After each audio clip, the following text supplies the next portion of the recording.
അല്ലാഹു തആല നമ്മുടെ നിസ്കാരം നമ്മിൽ നിന്ന് കബൂലാക്കട്ടെ. മുഅ്മിനീങ്ങളെ, 7 തറാവീഹ് നമ്മൾ നിസ്കരിച്ചു. അല്ലാഹു എല്ലാ നിസ്കാരവും നമ്മിൽ നിന്ന് കബൂലാക്കട്ടെ. അഥവാ 4-ൽ 1 ഭാഗം കഴിഞ്ഞു എന്നർത്ഥം. ഇനി ബാക്കിയുള്ള 4-ൽ 3 ഭാഗമുണ്ട്. അതും ഇതുപോലെ കുറഞ്ഞ ദിവസങ്ങളെ കൊണ്ട് അത് കഴിഞ്ഞു പോകും. അപ്പോൾ നമ്മൾ തറാവീഹ് എന്ന് പറയുന്നത് റമളാന്റെ ഒരു സമ്മാനാണ്. അത് മുടങ്ങാതെ കൃത്യമായിട്ട് നമ്മൾ നിർവഹിക്കണം. അല്ലാഹു നമുക്കതിന് തൗഫീഖ് തരട്ടെ. മഹാനായ അഷ്റഫുൽ വറാ ത്വാഹ റസൂലുള്ളാഹി ഇസ്റാ മിഅ്റാജിന്റെ യാത്ര പോവുകയാണ്. ആരുണ്ട് കൂടെ? മുഖറബുൽ അംലാക്ക് മലക്ക് ജിബ്രീൽ. അപ്പൊ 7-ാം ആകാശത്തിലൂടെ ഇങ്ങനെ സഞ്ചരിച്ചു കൊണ്ടിരിക്കുമ്പോൾ ഒരു പ്രത്യേക ഭാഗത്തെത്തിയപ്പോൾ വല്ലാത്ത ഒരു സുഗന്ധം ആ ഭാഗത്ത് ഇങ്ങനെ അനുഭവപ്പെട്ടു. അത്രയും വലിയ ഒരു സുഗന്ധം ഇന്ന് വരെ ആർക്കും അനുഭവിച്ചിട്ടില്ല. ത്വാഹ റസൂലുള്ളാഹി. അപ്പൊ ജിബ്രീലിനോട് ചോദിച്ചു, അല്ല ജിബ്രീൽ, ഈ ഭാഗത്തേക്ക് നമ്മൾ എത്തിയപ്പോ ഒരു പ്രത്യേകമായ സുഗന്ധാണല്ലോ ഇവിടെ, അതെന്താ ഇപ്പൊ ഈ ഭാഗത്തിനുള്ള ഒരു പ്രത്യേകത എന്താന്ന ചോദ്യം. അപ്പോൾ ജിബ്രീൽ അലൈഹിസ്സലാം പറഞ്ഞ മറുപടി ഇതാണ്, നബിയേ, ഈ അടിച്ചു വീശുന്ന സുഗന്ധമുണ്ടല്ലോ, അത് ഭൂമിയിലെ ഒരു ഖബറിൽ നിന്ന് വരുന്ന സുഗന്ധമാണ്. ആരുടെ ഖബറാണെന്നറിയുമോ? ഫിർഔനിന്റെ കാലഘട്ടത്തിൽ ജീവിച്ചിരുന്ന മഹദിയായ ബീബി മാഷിത്ത റളിയല്ലാഹു അൻഹാ. ആ മഹദിയെയും അവിടുത്തെ 3 കുട്ടികളെയും അടക്കം ചെയ്യപ്പെട്ട ഖബറുണ്ട്. ആ ഖബറിൽ നിന്ന് വരുന്ന സുഗന്ധമാണ്. അപ്പൊ നബി തങ്ങൾ അത്ഭുതത്തോടെ ചോദിച്ചു, അമാ ഖിസ്സതുഹാ, എന്തേനീ മാഷിത്ത ബീവിന്റെ കഥ എന്താന്ന് ചോദിച്ചു. അപ്പൊ ജിബ്രീൽ അലൈഹിസ്സലാം പറഞ്ഞു കൊടുത്തു, നബിയെ, ഫിർഔന്റെ കൊട്ടാരത്തിലെ വേലക്കാരിയാണ്. ഫിർഔന്റെ മകൾക്ക് സേവനം ചെയ്യുന്ന കൊട്ടാരത്തിലെ ജീവനക്കാരിയാണ്. ഒരു ദിവസം ഈ മഹദി ഫിർഔന്റെ മകളുടെ തലമുടി ചീകി കൊടുക്കുകയാണ്. ആ സമയത്ത് കയ്യിലുണ്ടായിരുന്ന ചീർപ്പ് താഴെ വീണു. അപ്പൊ ആ ചീർപ്പ് എടുക്കാൻ വേണ്ടി കുനിഞ്ഞതെടുത്തപ്പോ ബിസ്മില്ലാ എന്ന് പറഞ്ഞു. ഈ മഹദി മുഅ്മിനാണ്. അത് ഫിർഔന്റെ കൊട്ടാരത്തിൽ ആരും അറിയില്ല. ഫിർഔനോളം ധിക്കാരിയായ മുസ്ലിമീങ്ങളോട് ശത്രുത വെച്ച ഒരാൾ ലോക ചരിത്രത്തിൽ കഴിഞ്ഞിട്ടില്ലല്ലോ. അപ്പൊ പിന്നെ ഫിർഔന്റെ മക്കളും അങ്ങനെ തന്നെ കേൾക്കാറല്ലോ.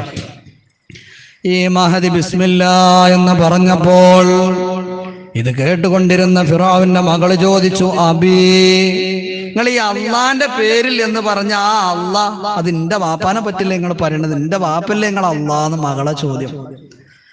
അപ്പോൾ ആ മഹദിയായ മാഷിത ബീവി പറഞ്ഞു, കൊട്ടാരത്തിലെ രാജകുമാരിയോട് പറയുകയാണ്, ഞാൻ ഈ അള്ളാ എന്ന് പറഞ്ഞത് നിങ്ങളുടെ ഉപ്പയെക്കുറിച്ചല്ല,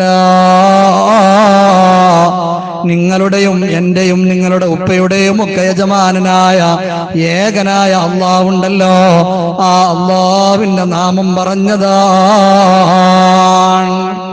ഫിർഔന്റെ മകൾക്ക് ദേഷ്യം സഹിക്കാൻ കഴിയുന്നില്ല. അവള് നേരെ രാജകൊട്ടാരത്തിലേക്ക് ഉപ്പയുടെ സമീപത്തേക്ക് ഓടി വരികയാണ്.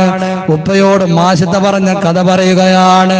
നിങ്ങളല്ലാത്ത ഒരു അള്ളാഹുവിലും മാഷിത വിശ്വസിക്കുന്ന കഥ പറഞ്ഞു കൊടുക്കുകയാണ്. ഫിർഔനിന് ദേഷ്യമായി. മാഷിത ബീവിയെ രാജസദസ്സിലേക്ക് കൊണ്ടുവരികയാണ്. ഫിർഔന്റെ പടയാളികൾ ചേർന്ന് വിചാരണ നടത്തുകയാണ്. ഏകനായ അള്ളാഹ് എന്ന വിശ്വാസത്തിൽ ആ മഹദി ഉറച്ചു നിൽക്കുകയാണ്. ഫിർഔൻ ചോദിച്ചു, നിങ്ങൾ മടങ്ങാൻ തയ്യാറാണോ? എന്നിൽ വിശ്വസിക്കോ? അന റബ്ബുക്കുമുൽ അഅല, ഞാനാണ് നിങ്ങളെ റബ്ബ്, എന്നെ വിശ്വസിക്കണം എന്ന് പറഞ്ഞു. ആ മഹദി പറഞ്ഞു, വിശ്വസിക്കൂല എന്ന് പറഞ്ഞു. അവസാനം ധിക്കാരിയായ ഫിർഔൻ ഒരു ക്രൂരമായ പ്രവൃത്തി. എന്താ ചെയ്തെന്നരങ്ങൾ? ഒരു വലിയ തീക്കുണ്ടാരം ഒരുക്കപ്പെടാൻ പറഞ്ഞു. ഒരു വലിയ ചെമ്പ് വെച്ചിട്ട് അതിൽ നിറച്ച് എണ്ണ ഒഴിച്ചിട്ട് ആ എണ്ണ അങ്ങോട്ട് തിളപ്പിച്ചെടുത്തു. മാഷിത ബീവിയുടെ 7 വയസ്സും 4 വയസ്സും പ്രായമായ 2 കുട്ടികളും 7 മാസമായ പാല് കുടിക്കുന്ന ഒരു കുട്ടിയുണ്ടായിരുന്നു. ഈ 3 കുട്ടികളെയും കൊണ്ടുവന്നു. മാഷിതയോട് ചോദിച്ചു, മാഷിത, നീ അള്ളാഹുവിലുള്ള വിശ്വാസം ഉപേക്ഷിച്ച് എന്നെ വിശ്വസിക്കാൻ തയ്യാറാണോ? അല്ല എന്ന് പറഞ്ഞപ്പോ ആദ്യം മൂത്ത കുട്ടിയെ ആ എണ്ണയിലേക്ക് എറിയപ്പെടുകയാണ്. നിമിഷങ്ങളെ കൊണ്ട് ആ കുട്ടി കരിഞ്ഞ് ചാമ്പലായി മാറുകയാണ്. മഹദിയുടെ ഈമാൻ നഷ്ടമായില്ല. 4 വയസ്സായ കുട്ടിയെയും അറിയപ്പെടുകയാണ്, അപ്പോഴും മഹദിയുടെ ഈമാൻ നഷ്ടമായില്ല. മൂന്നാമത് ഈ പാല് കുടിക്കുന്ന കുട്ടിയെ തന്റെ മടിത്തട്ടിൽ നിന്ന് പട്ടാളക്കാർ വന്നുകൊണ്ട് വലിച്ചു കൊണ്ടുപോവുകയാണ്. ആ ചെറിയ കുട്ടിയെയും ആ എണ്ണയിലേക്ക് എറിയാനൊരുങ്ങിയപ്പോ ഈ ഉമ്മയുടെ മനസ്സിനൊരു പെടച്ചിൽ വരികയാണ്. അല്ലെ, ഉമ്മ പതറി. ഫിറോ എന്ത് ചെയ്യണമെന്ന് അറിയാതെ അങ്ങനെ അമ്പരന്നപ്പോ ആ പാല് കുടിക്കുന്ന കുട്ടി സംസാരിച്ചു. ആ കുട്ടി പറഞ്ഞു, യാ ഉമ്മ ഇഖ്തഹിമീ ഫഇന്ന അദാബദ് ദുനിയാ അഹ്വനു മിൻ അദാബിൽ ആഖിറ. എന്റെ ഉമ്മ, നിങ്ങൾ ക്ഷമിക്കണേ, എന്നെ തീയിലേക്ക് എറിയപ്പെട്ടാലും നിങ്ങളുടെ ഈമാൻ നിങ്ങൾ നഷ്ടപ്പെടുത്തരുതേ ഉമ്മ. കാരണം ഇത് ദുനിയാവിലെ ശിക്ഷയല്ലേ, ഇത് ആഖിറത്തിലെ ശിക്ഷയേക്കാൾ എത്രയോ കനം കുറഞ്ഞതാണ്. അല്ലാഹുവിനെ നമ്മൾ ധിക്കരിച്ചാൽ കഠിനമായ ആഖിറത്തിലെ ശിക്ഷ നേരിടേണ്ടി വരും ഉമ്മ. ആ കുട്ടി സംസാരിച്ചു. അതിൽ ആ കുട്ടിയെയും അറിയപ്പെട്ടു. ആ കുട്ടിയും മരിച്ചു. മാഷിത്ത ബീവിയെ കൊല്ലാൻ ഒരുങ്ങാണ്. അപ്പോൾ ചോദിച്ചു, മാഷിത്ത, നിനക്ക് അവസാനത്തെ ആഗ്രഹം എന്തെങ്കിലും ഉണ്ടോ എന്ന് ചോദിച്ചു. ഉണ്ട്, എന്റെയും എന്റെ 4 കുട്ടികളുടെയും ഈ കരിഞ്ഞിട്ട് ബാക്കി വരുന്ന എല്ലുകളുണ്ടെങ്കിൽ അത് ഒരു ഖബറിൽ അടക്കണമെന്ന് ആ മഹദി വസിയത്ത് ചെയ്തു.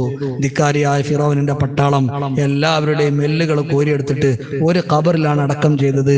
ജിബ്രീൽ അലൈഹിസ്സലാം പറഞ്ഞു, നബിയെ, ഇത് ആ ഖബറിൽ നിന്ന് വരുന്ന സുഗന്ധമാണെന്ന് മുഖറബുൽ അംലാക്ക് മലക്ക് ജിബ്രീൽ.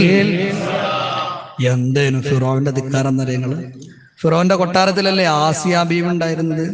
ആസിയ ബീവിയെ കുറിച്ച് ഖുർആൻ പോലും പറഞ്ഞിട്ടില്ലേ? നാളെ സ്വർഗത്തിൽ മുത്തുനബി തങ്ങളുടെ മണവാട്ടിയാകാനുള്ള മഹദിയാണ് ബീവി ആസിയ റളിയല്ലാഹു അൻഹ. മൂസാ നബിയെ കൊണ്ട് വിശ്വസിച്ചു. ഫിറോവിന് വിവരം അറിഞ്ഞു. ഒരു മനുഷ്യന് നൽകാൻ പറ്റുന്ന ഏറ്റവും കഠിനമായ ശിക്ഷയാണ് ആസിയ ബീവിക്ക് ഫിറോവ് നൽകിയത്. തഫ്സീറുകളിലൊക്കെ കാണാം, ആസിയ ബീവിയെ ശക്തമായ വെയിലത്ത് കൊണ്ടുവന്നിട്ടാണ് ഫിറോവിനും പട്ടാളങ്ങളും ശിക്ഷിച്ചുകൊണ്ടിരിക്കുക. വൽ മലായികത്തു തുദില്ലുഹാ, ഫിറോവിന്റെ പട്ടാളങ്ങളും ഇങ്ങനെ മാറി നിൽക്കുമ്പോഴേക്ക് മലക്കുകൾ വന്നിട്ട് ആ മഹദിക്ക് നേരിട്ട് കൊടുക്കുമായിരുന്നു. അങ്ങനെ അക്രമം ശക്തമായി മരിക്കുന്നു തോന്നിയപ്പോ മഹദി ഒരു ദുആ നടത്തി. ആ ദുആ അല്ലാഹു ഖുർആനിൽ പറഞ്ഞിട്ടുണ്ട്, റബ്ബി ബിനിലി ബൈതൻ ഇൻദക ഫിൽ ജന്ന. റബ്ബേ, എനിക്ക് ദുനിയാവിലെ ഫിറോവിന്റെ കൊട്ടാരൊന്നും വേണ്ട, എനിക്ക് സ്വർഗത്തിലൊരു കൊട്ടാരം ഉണ്ടാക്കി തരുണ്ടിട്ടോ. ശിക്ഷ അങ്ങനെ ഊക്കുകൂടന്നെയാണ്. മരിക്കാനായപ്പോ മലക്കുകൾ വന്നിട്ട് ഈ സ്വർഗത്തിലെ കൊട്ടാരം കാണിച്ചു കൊടുത്തു. അതിൽ ഇത്രയും വലിയ ശിക്ഷ അനുഭവിക്കുന്ന ആസിയ ബീവി അങ്ങോട്ട് ചിരിക്കാൻ തുടങ്ങി. അതിലാണ് ഫിറഔന് തന്റെ പട്ടാളങ്ങളോട് പറഞ്ഞത്, ഹാദിഹി മജ്നൂന, ഇവള് ഭ്രാന്തത്തിയാണ്, ഇവൾക്ക് ഭ്രാന്താണ്. തദഹഖു ഇൻദൽ അദാബ്, ഇത്രയും വലിയ ശിക്ഷ നമ്മൾ കൊടുത്തിട്ട് ആ ശിക്ഷ അനുഭവിച്ചിട്ട് ഇവള് ചിരിക്കുകയാണല്ലോ, ഇവള് ഭ്രാന്തിയാണ്. ഫിറഔൻ പറഞ്ഞു, പട്ടാളമേ, നിങ്ങൾക്ക് എടുത്താൽ പൊന്തുന്ന ഏറ്റവും വലിയ പാറ കൊണ്ടുവരൂ. അവരേറ്റവും വലിയ പാറക്കല്ല് ഇങ്ങനെ താങ്ങിക്കൊണ്ടുവരികയാണ്. ആ പാറക്കല്ല് മഹദിയുടെ തലയിലേക്ക് ഇടുകയാണ്. ഇന്നാ ലില്ലാഹ്, ആ മഹദിയും ഷഹീദാവുകയാണ്. അന്ന് ഈ ഫിറഔന്റെ പട്ടാളത്തിനെതിരെ മൂസാ നബിന്റെ കൂടെ നിന്ന് പോരാടിയ ആ മുഅ്മിനീങ്ങളുടെ അവസ്ഥകളൊന്ന് ആലോചിച്ച് നോക്കണേ. ആ മുഅ്മിനീങ്ങൾ കിട്ടുന്ന പ്രതിഫലത്തിനെ നിങ്ങൾ ചിന്തിച്ചു നോക്കാണേ. എന്റെ പ്രിയപ്പെട്ട മുഅ്മിനീങ്ങളെ, അല്ലാഹുവിന്റെ റസൂൽ മുഹമ്മദ് മുസ്തഫ സല്ലല്ലാഹു അലൈഹി വസല്ലമ തങ്ങൾ നമ്മളോട് പറഞ്ഞു തരുകയാണ്, പരിശുദ്ധ റമദാനിലെ 7ാമത്തെ രാത്രിയിൽ ഒരാൾ തറാവീഹ് നിസ്കരിക്കുമ്പോ ആ മനുഷ്യൻ അല്ലാഹു തരുന്ന പ്രതിഫലം എന്തെന്നറിയുമോ? ഫകഅന്നമാ അദ്റക മൂസാ, ആ മനുഷ്യൻ മൂസാ നബി എത്തിച്ചവനെ പോലെയാണ്. വനസറഹു അലാ ഫിർഔന വഹാമാൻ, ധിക്കാരികളായ ഫിർഔനും ഹാമാനുമെതിരെ മൂസാ നബി അലൈഹിസ്സലാമിനെ സഹായിച്ച ആളുകളുണ്ടല്ലോ, അവർക്ക് അല്ലാഹു നൽകുന്ന പ്രതിഫലം എന്താ? അതേ പ്രതിഫലം ഇന്നത്തെ തറാവീഹുകാർക്ക് നൽകപ്പെടുമെന്ന് മുഹമ്മദ് മുസ്തഫ. അല്ലാഹുവേ ഞങ്ങൾക്ക് ആ പ്രതിഫലം നൽകണേ അല്ലാഹ്. ഞങ്ങളെ നിസ്കാരവും പള്ളിയും ജമാഅത്തും ഒക്കെ അതിന് കാരണമാക്കി തരണേ അല്ലാഹ്. ഞങ്ങളിൽ വന്ന കുറവുകളൊക്കെ നീ പരിഹരിച്ചു തരണേ അല്ലാഹ്. ഒരു ചെറിയ മസാല 2 മിനിറ്റ് കൊണ്ട് നിർത്തും. ലാ ഇലാഹ ഇല്ലല്ലാഹു ലാ ഇലാഹ ഇല്ലല്ലാഹ് ഇല്ലല്ലാഹു മുഹമ്മദുർ റസൂലുള്ളാഹ്. കുട്ടികളോട് അവിടെ തന്നെ ഇരിക്കാൻ പറയുമ്പോഴേ കുട്ടികളാണ് ഓൽക്കത് ഇടങ്ങേറുണ്ടാവുന്ന അറിയാം. എന്നാലും കുട്ടികളോട് പറയണ എന്താന്ന് വെച്ചാല് നാളെയുടെ നായകർ കുട്ടികളാണ്. നാളെ നമ്മുടെ പള്ളിയിൽ ഇമാമാകേണ്ടതും പള്ളി ഭരിക്കേണ്ടതും മഹല്ല് ഭരിക്കേണ്ടതും ഒക്കെ ഇന്നത്തെ കുട്ടികളാണ്. പേര് തറാവീന്റെ ശേഷമുള്ള 5-10 മിനിറ്റ് നിങ്ങളൊന്ന് ക്ഷമയോടുകൂടെ ഇരിക്കുകയും ഈ പറയണത് നിങ്ങളൊന്ന് കേട്ട് പഠിക്കുകയും ചെയ്താലേ നിങ്ങൾ ഇപ്പൊ തന്നെ അത് പഠിക്കണം കരുതിയിട്ട് ഒരുങ്ങിയാല് നിങ്ങളെ ജീവിതത്തിൽ വലിയ മാറ്റം ഉണ്ടാവും. കാരണം ഞാൻ നാളെ ഒരു പള്ളി ഭരിക്കേണ്ട മഹല്ല് ഭരിക്കേണ്ട നാട് ഭരിക്കേണ്ട അവസ്ഥയ്ക്ക് നിങ്ങൾ വരുമ്പോ ഇസ്ലാമുമായി ബന്ധപ്പെട്ട നിസ്കാരവുമായി ബന്ധപ്പെട്ട പള്ളിയുമായി ബന്ധപ്പെട്ട പ്രധാനപ്പെട്ട കാര്യങ്ങളൊക്കെ നിങ്ങൾക്ക് ഓർമ്മ ഉണ്ടാവും, അറിവുണ്ടാവും. ഈ സമയത്ത് പഠിക്കണതാകട്ടെ നിങ്ങളെ കൽബൊന്നും പോകൂല. ചെറുപ്രായത്തിൽ പഠിച്ചാൽ അത് പാറയിൽ കൊത്തിവെച്ചതുപോലെയാണ്. അതുകൊണ്ടാണ് കുട്ടികളോട് നിങ്ങളത് തറാവി കഴിഞ്ഞേക്കിന് കളിക്കാനും ഓടാനും ഇറങ്ങരുത്, ഇത് കേട്ടിരിക്കണം കേട്ടോ എന്ന് പറയുന്നത്. അല്ലാഹു നമ്മളെ മക്കളൊക്കെ സ്വാലിഹ്യങ്ങളാക്കി തരട്ടെ. ഉഖ്റവിയായ ആലിമീങ്ങളിലും പണ്ഡിതന്മാരിലും അല്ലാഹു നമ്മളെ മക്കളെയും ശിഷ്യന്മാരൊക്കെ ഉൾപ്പെടുത്തി തരട്ടെ. ഇന്നലെ നമ്മൾ പറഞ്ഞ മസലിന്റെ പൗതി എന്ന് പറയാം. ഒരാളെ നിസ്കരിക്കാണ്, അപ്പൊ അയാൾക്കൊരു സംശയം. 2 റക്അത്തുള്ള നിസ്കാരം എന്ന് വെച്ചോളി. അപ്പൊ അയാൾക്കൊരു സംശയം, റബ്ബേ ഞാൻ ഇപ്പൊ ഈ നിസ്കരിക്കുന്നത് 2ാമത്തെ റക്അത്തിലാ 1ാമത്തെ റക്അത്തിലാന്ന്. ചിലപ്പോൾ അയാൾ എത്രാമത്തെ റക്അത്തിലാ ഇക്കാരം ഉണ്ടാകുക? 2ലേക്കാരം ഉണ്ടാകുക. അപ്പോഴാണ് സംശയം വന്നത്, റബ്ബേ ഞാൻ ഇപ്പൊ 2ലാ 1ലാ എന്ന് സംശയം വന്നാൽ അയാൾക്ക് അത് എത്ര എന്ന് തീരുമാനിക്കാനേ മാർഗുള്ളൂ. 1 എന്ന് തീരുമാനിക്കണം. കാരണം അത് ഉറപ്പുള്ളതാണല്ലോ. 2ാമത്തിന്റെ കാര്യം മൂപ്പർക്ക് സംശയം ഉണ്ടല്ലോ. മൂപ്പരുള്ളതാകട്ടെ എത്രയിലാണ് താനും? 2ലാണ്. അപ്പൊ സംശയം വന്നാൽ കുറഞ്ഞത് കൊണ്ട് പിടിക്കണം എന്നാ. അപ്പൊ ഒരാൾ ളുഹ്ർ നിസ്കരിക്കണം, 4ാമത്തെ റക്അത്തിലാണ് അയാൾ എന്ന് സങ്കല്പിച്ചോളി. അയാൾക്ക് സംശയം, ഇതിപ്പോ 3ാമത്തെ റക്അത്താ 4ാമത്തതാ എന്ന് സംശയം തോന്നിയാൽ അയാൾക്ക് അത് എത്രാമത്തതേ ആക്കാവൂ? 3ാമത്തെ ആക്കാം. അപ്പൊ അത് 3 എന്ന് കരുതുക. അപ്പൊ ഞാൻ അതിന്റെ ശേഷം എന്താക്കണം? 4ാമത്തെ റക്അത്ത് പിന്നെയും നിസ്കരിക്കണം. ഇങ്ങനെ സംശയത്തോടു കൂടി നിസ്കരിച്ചതിന്റെ പേരിൽ അവസാനം അയാൾ എന്താകും വേണം? സഹ്വിന്റെ സുജൂദ് വേണം. അപ്പൊ നമ്മളെ തറാബി നിസ്കരിക്കണം, എല്ലാ 2 റക്അത്തിലും സലാം വീട്ടണല്ലോ. 2ാമത്തെ റക്അത്തിൽ സുജൂദിൽ ഇങ്ങനെ കുത്തിരുന്നപ്പോ സംശയം ഇമാമിനും ഒറ്റക്ക് നിസ്കരിക്കുന്ന ആൾക്ക് ഒരേ നിയമാട്ടോ. മൗമൂമിന്റെ നിയമം എല്ലാ നിയമത്തിലും മാറ്റണ്ട്. അപ്പൊ ഒറ്റക്ക് നിസ്കരിക്കുന്ന ആളെ നിയമം തന്നെ ഇമാമിന്. അപ്പൊ ഇമാമിന് സംശയം തോന്നി, ഇത് 1ാമത്തെ റക്അത്താ 2ാമത്തെ റക്അത്താന്ന് തോന്നിയാൽ ഇമാമിന് അത് എന്താക്കാനേ മാർഗുള്ളൂ? 1, 2 എന്നല്ലേ സംശയം. അപ്പൊ ഇമാമിന് അത് എത്രയെന്ന് തീരുമാനിക്കാൻ പറ്റുള്ളൂ? 1 എന്ന് തീരുമാനിക്കണം. എത്രാമത്തെ റക്അത്തേക്ക് എണീറ്റിക്കണം? 2ാമത്തെ റക്അത്തേക്ക് എണീറ്റ്. യഥാർത്ഥത്തിൽ ഇത് എത്രാമത്തെ റക്അത്താണ് താനും? 3ാമത്താണ്. പക്ഷെ ഇമാമിന് പ്രശ്നമുണ്ടോ? ഇല്ല. കാരണം മൂപ്പരത് സംശയത്തിന്റെ പേര്, സംശയം ഉണ്ടായാൽ കുറഞ്ഞത് കൊണ്ട് എന്താകാവൂ? പിടിക്കാവൂ. അപ്പൊ ഇമാമ് പഴച്ചുകാണ്ട് എണീറ്റ് പറഞ്ഞാൽ സംശയം വരുന്നതാണ്. 2ആണോ 1ആണോ സംശയം വരും. അപ്പൊ 1 എന്ന് തീരുമാനിക്കണം, 2ാമത്തേക്ക് എണീറ്റ്. അപ്പൊ ഇമാമിനെ സംബന്ധിച്ചിടത്തോളം ഇമാമിന്റെ നിസ്കാരത്തിന് പ്രശ്നമൊന്നുമില്ല. മൂപ്പർക്ക് അവസാനം സഹ്വിന്റെ സുജൂദ് ചെയ്താൽ മതി. കാരണം അത് സംശയം ഉള്ളത് കൊണ്ട് എണീറ്റുന്നതാണ്. അപ്പൊ മൗമൂമിങ്ങൾ എന്താ ചെയ്യാ? മൗമൂമിങ്ങളെ കൂട്ടത്തിൽ ഇമാമ് മുമ്പ് നിസ്കരിച്ചത് 2ആണെന്നും ഇപ്പൊ എണീറ്റ് നിന്നത് 3ആണ് എന്നും ബോധ്യമുള്ള ചില മൗമൂമിങ്ങൾ ഉണ്ടാവും. ചിലവർക്ക് ഇമാമ് എണീറ്റിക്കുമ്പോ ചിലവർക്കും സംശയമായി, കഴിഞ്ഞത് 1 2 എന്ന് സംശയമായി. സംശയം വന്ന ആളുകളെ സംബന്ധിച്ചിടത്തോളം എന്തേ ചെയ്യാനുള്ളൂ? ഇമാമ് ചെയ്തതുപോലെ ഇമാമിനെ തുടരും. അതന്നെ ഓല് ചെയ്യേണ്ടത്.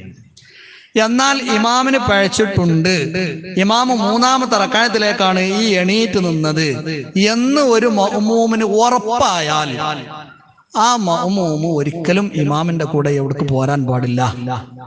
3ാമത്തെ റക്അത്തിലേക്ക് പോരാൻ പാടില്ല. അയാൾ എവിടെ ഇരിക്കണം? അവിടെ 2ാമത്തെ റക്അത്തിൽ അവിടെ ഇരിക്കണം. ഇമാമ് 3ാമത്തെ റക്അത്തേക്ക് നീച്ചുന്നു, അയാൾക്ക് ഉറപ്പാണ് ഇമാമിന് എന്തായിട്ടുണ്ട്? പേച്ചിട്ടുണ്ട്. അപ്പോൾ അയാൾ ചെയ്യേണ്ടത് എന്താണ്? അവിടെ ഇരിക്കണം. അപ്പൊ മൂപ്പര് അത്തയ്യാത്തിൽ ഇരിക്കാണ്, ഇമാമ് നൃത്തത്തിലാണ്. എന്നിട്ട് ആ ഉറപ്പുള്ള മഅ്മൂമ് ഇമാമിനെ ഒന്ന് ഉണർത്തി കൊടുക്കണം. എങ്ങനെ ഉണർത്താ? സുബ്ഹാനല്ലാഹ് ഇമാമ് കേൾക്കുമാർ ഉച്ചത്തിൽ ചൊല്ലുക. അതാണ് ആ ഉണർത്തൽ. ആ ഉണർത്തലിന് കുറച്ച് നിബന്ധനകൾ പാലിക്കാൻ പാടുണ്ട്. അപ്പൊ നമ്മൾ പറഞ്ഞ ഒക്കപ്പാടങ്ങൾക്ക് ആകാൻ കലാപ്പല്ലോ, അതുകൊണ്ട് പങ്കെടുക്കാൻ കിടക്കണില്ല. ഇമാമിനെ ഉണർത്തി കൊടുക്കുക. അപ്പൊ ഇമാമ് ഉണർന്നാൽ ഇമാമിന് തന്നെ സംശയം ഉണ്ടല്ലോ. അപ്പൊ മഅ്മൂമിങ്ങളുടെ ഭാഗത്തുനിന്ന് ഒരു കൃത്യമായ സൂചന കിട്ടിയാൽ ചിലപ്പോൾ ഇമാമിന് ഓർമ്മ വരും, സംഭവം പഴിച്ചിട്ടുണ്ട്. അപ്പോൾ ഇമാമ് നേരെ എവിടേക്കന്നെ വരും, അത്തഹിയ്യാത്തിക്ക് നേരെ വന്ന് അത്തഹിയ്യാത്തിക്ക് ഇരിക്കും. ഇമാമിന്റെ ഒപ്പം എണീറ്റ് നിന്ന് സംശയമുള്ളവർക്കൊക്കെ ഇമാമ് ഇരിക്കും. അപ്പോൾ എല്ലാവരും ഇരിക്കാം. അങ്ങനെ ഇരുന്ന് കഴിഞ്ഞാൽ ഓക്കെ, ഇനി പ്രശ്നമൊന്നുമില്ല. ബാക്കിയുള്ളവര് അവിടെ ഇരിക്കണോലും അവിടെ ഉണ്ട്, അല്ലാത്തവര് ഇമാമിന്റെ കൂടെ ഇരുന്നു. എല്ലാവരും പാടെ നിസ്കരിച്ചിട്ട് 2 സഹവിന്റെ സുജൂദ് ചെയ്ത് കണ്ട് എന്തായാ മതി, സലാം വിട്ടിയാൽ മതി. എന്നാൽ ചിലപ്പോൾ ഒരു പ്രശ്നം പറ്റില്ല. എന്താ ഞങ്ങൾ ഇമാമ് പേച്ച് 3 എണീറ്റു, സംശയമുള്ള മഅ്മൂമിങ്ങൾ ഇമാമിന്റെ കൂടെ നീച്ചു, ഉറപ്പുള്ള മഅ്മൂമിങ്ങൾ അവിടെ ഇരുന്നു. ഓല് സുബ്ഹാനല്ലാഹ് എന്ന് പറഞ്ഞിട്ടും ആരും ഉണർന്നില്ല. ഇമാം ഉണർന്നില്ല. ഇമാമ് അപ്പോ ഇമാമ് ആ സംശയത്തിൽ തന്നെയാണ്. ഇമാം അതങ്ങനെ നിസ്കാരം തുടർന്നുകൊണ്ടിരിക്കുകയാണ്. അപ്പോൾ ഇനി ഈ ഇരുന്ന മഅ്മൂമികൾ എന്താ ചെയ്യാന്ന്, അതാണ് പ്രശ്നം. നൊന്നോലത് പോട്ടെ, ഒരാരോ കൂടെ നിസ്കരിച്ചു പോരും, ഇമാമിനോട് നിസ്കരിച്ചു പോരും. ഇത് ഇമാമ് നിർത്തം കണ്ട് വന്നിക്കണമെങ്കിൽ ഇരിക്കണവർക്കും കുഴപ്പമില്ല. ഇത് ഇമാമ് ഇരുന്നതുമില്ല, ഉറപ്പുള്ള മഅ്മൂം ഇമാമിന് പഴച്ചിക്കണമെന്ന് ഉറപ്പുള്ള ഇവിടെ ഇരുന്നും ചെയ്തില്ലേ. ഇനി ഓലെന്താ കാട്ടുക? ഓലക്ക് 2 കാര്യങ്ങൾ ചെയ്യാം. ഒന്നുകിൽ ഇമാം അവിടെ, ഓലിക്ക് ഒരിക്കലും ഇമാമിന്റെ കൂടെ നീശിക്കാൻ പറ്റൂല കേട്ടോ. കാരണം ഇമാമിന് പഴച്ചിക്കണമെന്ന് ബോധ്യമുള്ള ആൾക്കാരാണല്ലോ. ഓല് നീശി നിൽക്കരുത്, ഓല അവിടെ ഇരിക്കന്നെ. സുബ്ഹാനല്ലാഹ് പറയാ. ഇമാം ഉണർന്നില്ലെങ്കിൽ, ഇമാം അങ്ങോട്ട് തിരിച്ചു വരുന്നില്ല, ഇനി പോലെന്താ കാട്ടാന്ന് വെച്ചാൽ 2 കാര്യം ചെയ്യാം. ഒന്ന് ചെയ്യാനുള്ളത്, ഓല് മനസ്സിൽ കരുതുക, ഞാൻ ഈ ഇമാമിനെ പിരിഞ്ഞു എന്ന് കരുതുക. അതിന് മുഫാറഖത്തിന്റെ നിയ്യത്ത് എന്നാ പറയാ. എന്തെന്നാ പറയാ? മുഫാറഖത്തിന്റെ നിയ്യത്ത്. എന്താണ് മുഫാറഖത്ത്? പറഞ്ഞ ഇമാമിനെ പിരിയാം. അപ്പൊ മുഫാറഖത്തിന്റെ നിയ്യത്ത് പറഞ്ഞ ഇമാമിനെ പിരിയാനുള്ള നിയ്യത്ത്. ഇത് ശരിക്കും ഓർമ്മയാണ്. ഇത് പല സന്ദർഭങ്ങളിലും നിസ്കാരത്തെ ബാത്തിലാക്കുന്ന പഴവുകൾ ഇമാമിന്റെ അടുത്ത് പറ്റി. ഇത് ഈ ഒരു കോലത്തിൽ മാത്രമല്ല, നിസ്കാരം നഷ്ടപ്പെടുന്ന ഒരു പഴവ് ഇമാമിന്റെ അടുത്ത് പറ്റി. ഇമാമിന് അത് ഉണർത്തി കൊടുത്തിട്ട് ഇമാമ് ഉണർന്നിട്ടുമില്ല.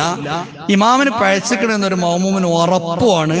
അയാൾ ഉണർത്തിയിട്ടും ഇമാം ഉണർന്നിട്ടില്ലെങ്കിൽ പിന്നെ അയാൾ ആ ഇമാമിനെ തുടരാൻ പാടില്ല. അയാൾ വേഗം മനസ്സിൽ എന്ത് കരുതണം? ഞാൻ ഈ ഇമാമിനെ പിരിഞ്ഞു എന്ന് മനസ്സിലാണ് കരുതുക. എന്നിട്ട് അയാൾ ഒറ്റക്ക് അത്തഹിയ്യാത്ത് ഓതിയങ്ങാണ്ട് അയാൾ എന്താകുക? സലാം വിട്ടു. പറഞ്ഞ മനസ്സിലായോ? അതൊരു കോലം ചെയ്യാം അയാൾക്ക്. അല്ലെങ്കിൽ അയാൾക്ക് 2ാമത്തെ ഓപ്ഷൻ ഉണ്ടാകുന്ന തരങ്ങള്, മുഫാറഖത്തിന്റെ നിയ്യത്തൊന്നും വെക്കാതെ അവിടെ തന്നെ ഇരുന്ന് അത്തഹിയ്യാത്ത് ഓതുക. അത്തഹിയ്യാത്ത് ഓതിട്ട് അവിടെ കുത്തിരിക്കുക. എന്നിട്ട് ഇമാം അടുത്ത 6 റക്അത്തും റുക്കൂഉം സുജൂദും എഴുത്തുദാലും ഒക്കെ കഴിഞ്ഞ് അത്തഹിയ്യാത്ത് കഴിഞ്ഞിട്ട് ഇമാം സലാം വീട്ടിട്ട് ഇമാമിന്റെ കൂടെ സലാം വിട്ടു. 2 ഓപ്ഷൻ പറ്റും. പറഞ്ഞ മസല മനസ്സിലാക്കണോ? മസല തിരിഞ്ഞിക്കണോ? ഇമാമ് പഴച്ച് 3ാമത്തെ റക്അത്ത് കണീറ്റാൽ ഇമാമിന് പഴച്ചു എന്ന് ഉറപ്പുള്ള മഅ്മൂം എന്താകരുത്? ഇമാമിന്റെ കൂടെ പോകരുത്. ഇമാമിനെ ഉണർത്തുക. ഇമാമ് ഉണർന്ന് വന്നാൽ അൽഹംദുലില്ലാ, പിന്നെ ഇമാമിന്റെ കൂടെ തുടർന്നാൽ മതിയല്ലോ. സെവന്റെ ജുദിലും ബാക്കിലൊക്കെ ഇമാമിനെ തുടരാ. ഇമാമ് ഉണർന്ന് വന്നിട്ടില്ലെങ്കിൽ ഈ മഅ്മൂമിന് 2 കാര്യം ചെയ്യാം. ഇമാമിനെ പിരിയാണ് എന്ന് കരുതിയിട്ട് ഒറ്റക്ക് അത്തഹിയ്യാത്ത് ഓതി സലാം വിട്ടാം. അല്ലെങ്കിൽ അത് കരുതാതെ അത്തഹിയ്യാത്ത് ഓതിയിട്ട് പഴച്ചു പോയ ഇമാം ഇങ്ങോട്ട് എത്തോളം അയാൾക്ക് അവിടെ കാത്തിരിക്കുകയും ചെയ്യാം. എന്നിട്ട് ഇമാമ് തിരിച്ചതൊക്കെ ഓതി വന്നതിന് ശേഷം ഇമാം സലാം വീട്ടിൽ സലാം വിട്ട അയാൾ ഒരിക്കലും എന്തിനു പാടില്ല? ഇമാമിനെ തുടരാൻ പാടില്ല. കാരണം ഇമാമിന് പഴച്ചു എന്ന് അയാൾക്ക് എന്താണ്? ബോധ്യമാണ്. ഇവിടെ മനസ്സിലാക്കേണ്ട കാര്യം, ഈ പഴവ് പറഞ്ഞ നിസ്കാരത്തെ ബാത്തിലാക്കണ പഴവാണ് കേട്ടോ. എന്നാൽ നിസ്കാരത്തിനെ ബാത്തിലാക്കാത്ത ചില പഴവുകൾ ഇമാമിന്റെ അടുത്ത് വരും. അവിടെ ഇമാമിനെ തുടരണം മഅ്മൂമ്. മാത്രല്ല സുബ്ഹാനല്ലാഹ് പറയും ചെയ്യരുത്. അതിൽപ്പെട്ടതാണ് സുബൈന്റെ കുനൂത്ത്. ഇനി നമ്മൾ 15 കഴിഞ്ഞാൽ വിത്റിൽ കുനൂത്ത് ഓതും. അതുമാതിരി ളുഹ്ർ, അസ്ർ, ഇശാ പോലുള്ള മഗ്രിബ് പോലുള്ള നിസ്കാരങ്ങളിലെ 1ാമത്തെ അത്തഹിയ്യാത്ത് ഇമാമ് ഇപ്പോ 1ാമത്തെ അത്തഹിയ്യാത്ത് മറന്നുകാണ്ട് ഇശാല് 3ാമത്തെ റക്അത്ത് കണ്ട് എണീറ്റു നോക്കി. ഇമാമിന് പഴച്ചിക്കണെന്ന് എനിക്ക് ഉറപ്പാണ്.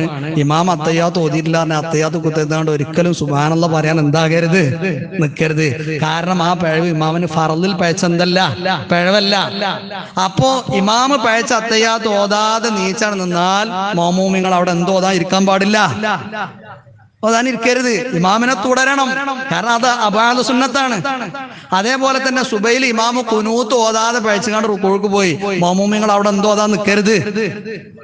കുനൂത്തോതാൻ നിൽക്കരുത്, ഇമാമിനെ ഉണർത്താൻ നിൽക്കരുത്, സുബ്ഹാനല്ലാഹ് പറയാനൊന്നും അവിടെ നിൽക്കരുത്. കാരണം അത് സുന്നത്തിൽ വന്ന പിഴവുകളാണ്. അവിടെയൊക്കെ ഇമാമിനെ മാമൂമ് തുടരണം. ഇത് നിസ്കാരത്തെ ബാത്തിലാക്കുന്ന കോലത്തിലുള്ള പിഴവ് ഇമാമിന്റെ അടുത്ത് പറ്റുമ്പോൾ അത് പറ്റിയെന്ന് ഉറപ്പുള്ള മാമൂമ് പിന്നെ ആരെ തുടരരുത്, ഇമാമിനെ തുടരരുത്. നല്ലത് എളുപ്പതാണ്. വേഗം ഞാൻ ഇയാളെ പിരിഞ്ഞു എന്ന് മനസ്സിൽ കരുതുക, എന്നിട്ട് അയാൾ ഒറ്റക്കാണ് നിസ്കാരം പൂർത്തിയാക്കാം. അല്ലാഹു നമുക്ക് മനസ്സിലാക്കി നിസ്കരിക്കാൻ തൗഫീഖ് തരട്ടെ.